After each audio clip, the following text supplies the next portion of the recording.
無能のお前の年収は280万円くらいか。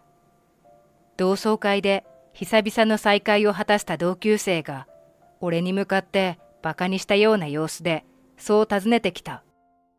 学生時代、俺は頭が良くなかった。とある事件をきっかけに、この同級生は俺のことを見下し、バカにするようになったのだが、まさか大人になった今も、こうしてバカにされようとは思いもしなかった。俺はこっそりため息をつく。どうやってこの同級生に言い返そうかと思っていたら、ご歓談中に申し訳ございません。オーナーに大切なお電話が。同窓会の会場となっているホテルの支配人が突然俺たちに向かって声をかけてくる。この後、同級生のとんでもない事実が発覚した。小さい頃、母が困ったように笑いながら俺にこんなことを言ってきた。翔吾は健康で元気に育ってくれればそれでいいわ。笑顔なのになぜちょっと困った様子なのだろうと思っていたが、小さい俺には理由がわからなかった。成長するにつれ、母は俺の頭の悪さに苦笑いをこぼすしかなかったのだと気づく。俺は昔から勉強が嫌いで、成績も後ろから数えた方が早かった。勉強しているくらいなら遊んでいたいというわんぱくな男子児童だったのだ。小学校低学年くらいまではそういうキャラでも別に問題なかった。ところが、小学校6年生の時、学校行事でクラス対抗のクイズ大会が行われた。その時、俺が回答を間違えてしまい、俺のクラスは2位になってしまったのだ。あんな簡単な問題普通間違えるか？ありえねえだろ。お前頭悪すぎじゃねえか。優勝は逃したけれど2位になったし、まあいいのではというクラスの空気に逆らったのが、学年で一番頭のいいカズトだった。俺は知らなかったのだが、カズトはこのクイズ大会に並々ならぬ情熱を注いでいたらしい。観覧していた両親に優勝を見せたかったと悔しそうに言っていた。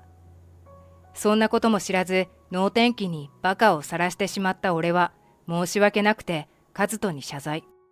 ところが、謝ったところで結果は変わんねえんだよ。もうこれ以上俺に近づくな。バカが映るだろ。この日以降、カズトは俺のことを目の敵にしてことあるごとに嫌味や嫌がらせをするようになってきた。そんなカズトの父親は市議会議員を務めていて、祖父は地主というすごい一家だ。なのでカズトが俺のことを無視したりバカにしたり私物を隠したり勝手に捨てても、誰もカズトのことを咎められない。先生ですら見て見ぬふりだ。なんだよ。最初のうちはこの状況にイライラしていたが、やがて誰も味方がいないと悟ると、だんだん俺は暗い性格になっていった。頭が悪くてネクラな性格なんて救いようがないなと自分でも思う。そんな調子で中学1年生になった俺はすっかりカズトのサンドバッグになっていた。お前みたいな底辺と一緒の空気吸ってると気分悪いんだけど、学校来ないでくれる？この頃になるとカズトは徒党を組んで俺を囲うようになった。そんな日常がいつまで続くのかと暗く沈んでいたある日のこと。はじめまして。父親の仕事の都合でこっちに引っ越してきました。よろしくっす。俺のクラスに転校生がやってきた。転校生の名前はアキラ。アキラは明るく優しい性格ですぐにクラスの人気者になった。これからよろしくな。あ、うん。アキラは俺の隣の席になり、よく話しかけてくれた。俺はおどおどしていたけれど、アキラは気にせず、いつもニコニコと笑顔を浮かべている。アキラは優しいだけじゃなく、正義感の強いやつだった。ある日、いつも通りカズトが俺に対して嫌味を言っているところに、偶然アキラが通りかかる。おい、何してんだ？お前には関係ないだろ。関係ないことないだろ。こいつは俺の隣の席で、お前らはクラスメートだ。アキラがギロリとカズトを睨みつける。カズトは舌打ちすると取り巻きたちを連れてそそくさと立ち去っていった。大丈夫か？うん、ありがとう。この日以降、アキラは俺のことを気にかけてくれるようになる。クラスの人気者のアキラに下手に手出しできないカズトは、悔しそうな顔で俺を睨みつけるしかできなかった。アキラは父親の都合で転校が多いので、この町にもいつまでいられるかわからないらしい。なので、地主の祖父と市議会議員の父を持つカズトの権力も気にせず、俺と普通に接してくれた。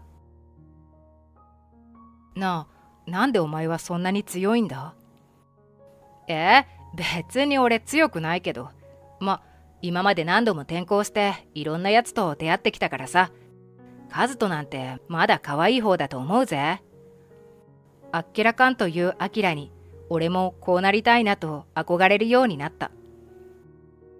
いつの間にか俺とアキラはかなり仲が良くなり、お互い親友だと胸を張って言える間柄になった。俺さ、将来会社経営してみたいんだよな。自分の会社を持ちたいんだ。へえ、それはすごいな。俺の父親がバリバリ働いててさ、その姿がめっちゃかっこいいなって思ってて。社長になってバリバリ働いてかっこいい大人になりたいんだよ。もし俺が社長になったら、お前は副社長な。ニコニコと笑いながら将来の夢を語るアキラ。いやいや、俺頭悪いから副社長なんて無理だよ。そうか？向いてると思うけどな、俺は。そんなアキラに俺は苦笑いで返す。まあ、本当にお前が社長になったら考えてやるよ。約束だからな。しかし、この後、アキラは再び父親の仕事の都合で転校してしまう。中学3年生になる直前のことだった。アキラと俺は再び会う約束を交わし、俺はまた一人ぼっちになってしまった。アキラがいなくなった途端、再びカズトが俺をターゲットにし始めたが、別にどうってことないよ。アキラと一緒に過ごすうちに、俺も少しは強くなれたらしい。カズトの嫌味や嫌がらせに対してあまり何も思わなくなっていた。俺にちょっかいかけたいなら好きにすればという感じでほぼスルー。調子に乗りやがって。そんな俺のことが気に入らなかったのか、カズトの言動はエスカレート。今思い出すとよく我慢できていたなというレベルのこともされた。しかし、なんとか無事に中学を卒業。カズトは市内で一番偏差値の高い学校へ進学。俺は市内で1番か2番に偏差値の低い高校へ進学した。俺としては高校進学できたことが奇跡で、よくやったな自分と思ったほどだ。あんな低学歴の高校に進学したところで、お前の将来はお先真っ暗だな。ざまあ見ろ、底辺人生楽しめよ。カズトは最後までこんな調子で俺に嫌味を言ってきたが、いつもの調子でする。そして中学卒業以来、カズトと会うことは一切なかった。それから数十年後、34歳になった俺は、とあるホテルの前に来ていた。会場はここだよな。今日はこのホテルで中学の同窓会が開催されるのだ。中学時代はいい思い出は少ないが、途中で転校していったアキラが参加するというので、俺も参加することを決めた。同窓会の会場として指定されたホテルはかなり有名な高級ホテルだ。メディアに何度も取り上げられて、県内外から利用客が絶えない。最近は不況の煽りを受けて経営が悪化しているらしいが、そんなことは一切感じさせない高級感漂う雰囲気で、多くの利用客を出迎えていた。いいホテルだなと思いながら会場へ向かう。受付は。おい、お前、もしかして修吾か？え？急に名前を呼ばれて驚き振り返る。そこにいたのはでっぷりとした体格の男性だった。酔っているのか顔が真っ赤で足がふらついている。近づくと強い酒の匂いが漂ってきた。こんな知り合いはいないはずだと狼狽していると、男性がにやりと笑いながら口を開く。なんだよ、俺の顔忘れたのか？俺だよ、カズトだよ。カズトなのか？中学の頃のカズトはほっそりした体型で、今目の前にいる男性とは似ても似つかない。まあ卒業以来会っていないし、ここまで変わっていてもおかしくないかと思っていると、カズトがニヤニヤと笑いながら俺に絡んできた。お前はあのバカ高校に進学した後はどうしたんだ？大学は行ったのか？俺は行ってないよな。だってお前大学進学できるほどの頭ねえもん。そう言い、何が面白いのかゲラゲラと笑い声を上げる。出会い頭に突然バカにされた俺は驚き呆然としてしまった。俺はあの後国立大学に進学したんだぜ。父親の後を継いで市議会議員も考えたけど、それより経営の方が面白いと思って会社を立ち上げたんだ。へえ、そうなんだ。聞いて驚くなよ。俺このホテルのオーナーなんだぜ。で、お前はどんな仕事してんだ？ああ、わかった。ゴミ掃除の仕事だな。俺が口を挟む間もなく、勝手に俺の仕事を決めて、また笑い声を上げるカズト。いや、俺は。バカ高校に進学したお前だから、ろくな仕事にはついてないだろうな。底辺で無能なお前の年収は、280万円くらいか？カズトの言葉に、俺は眉をしかめる。こんな高級ホテルであまりにも品のない発言に眉をしかめたのもそうだが、なぜ280万円という具体的な数字が出てきたのかという疑問が思わず顔に出てしまったのだ。もしかしてこの280万円という数字は。ご歓談中に申し訳ございません。オーナーに大切なお話が。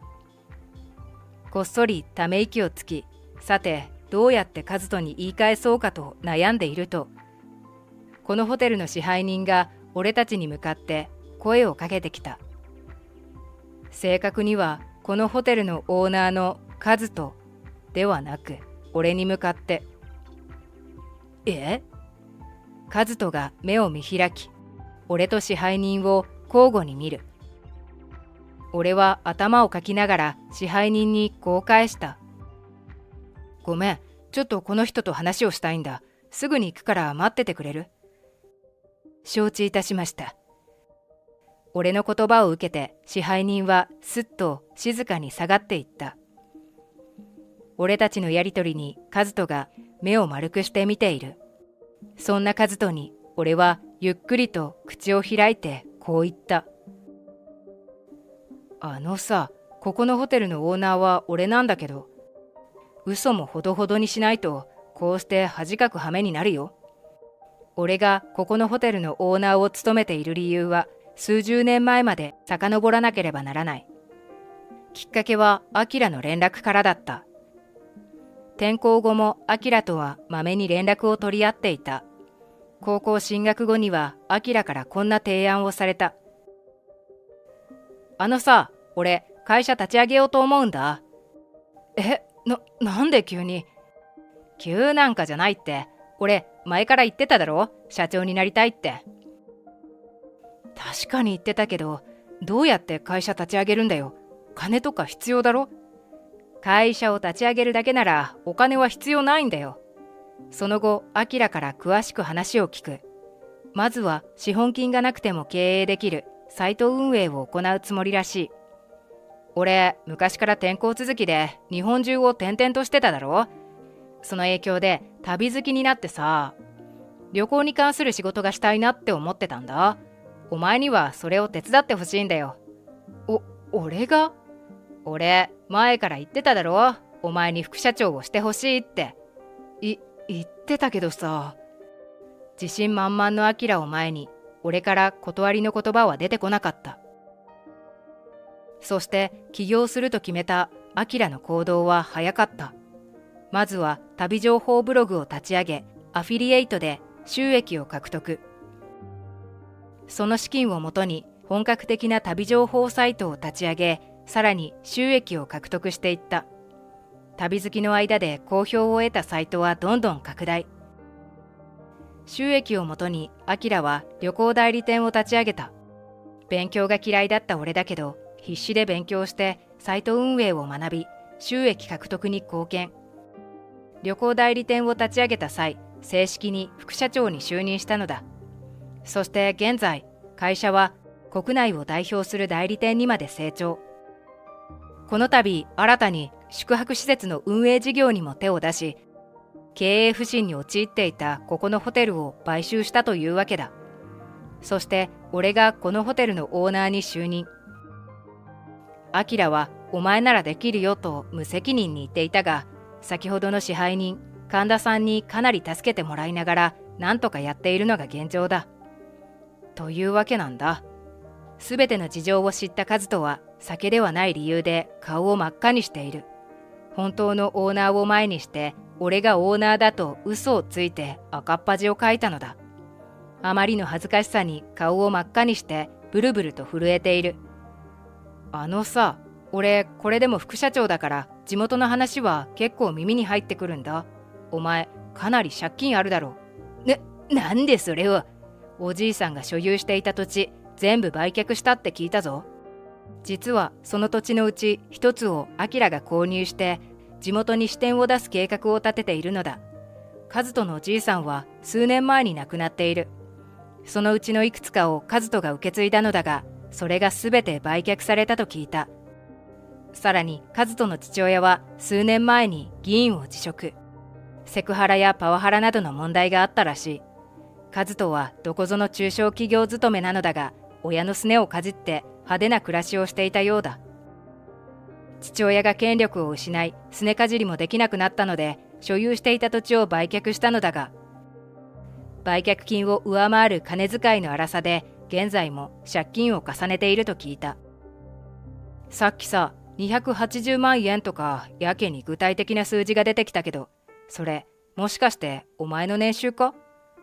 この指摘は図星だった上にカズトのプライドを壊すものだったらしい。うるせえ。無能のくせに偉そうな口聞くんじゃねえ。突然殴りかかってきたので慌てて避ける。カズトはみっともなく地面に転がり、ギャーギャーと騒ぎ立てた。お前がこのホテルのオーナーなんて嘘だろ。お前は俺より下のはずだ。俺は絶対に信じないぞ。信じるも信じないも勝手だけど、お前はこのホテルの品格にそぐわない客のようだな。連れて行ってくれ。駆けつけた警備員に頼み、カズトを連れて行ってもらう。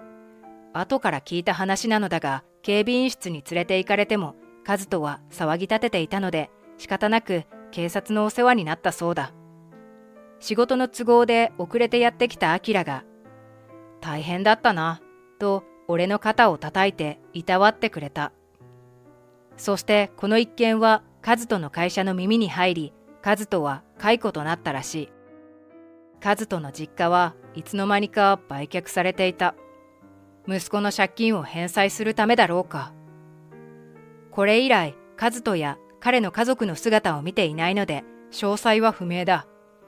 一方、俺はアキラと共に今日も仕事に奮闘中。